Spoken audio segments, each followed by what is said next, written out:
वास्तुशास्त्रानुसार वैवाहिक जीवनात आनंद आणण्यासाठी मोराच्या पिसांचाही उपयोग केला जाऊ शकतो। घरातील सर्व प्रकारचे वास्तुदोष दूर करण्यासाठी सोमवारी 8 मोराची पिसे घेऊन बांधून ठेवा। त्यानंतर ओम नमः शिवाय जप करताना घराच्या उत्तर किंवा पूर्व दिशेच्या कोणत्याही कोपऱ्यात ही मोरपीस तुम्ही ठेवू शकता।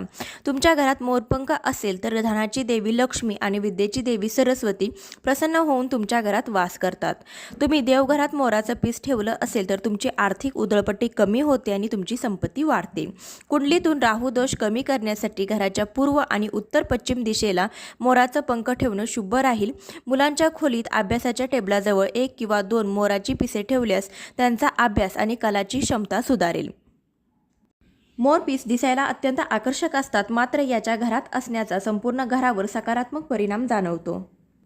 मोराची पिसे घरात ठेवल्यास घरातील नकारात्मक ऊर्जा दूर होते, सोबत भाग्याची साथ लाभते आणि आर्थिक अडचणी दूर होतात।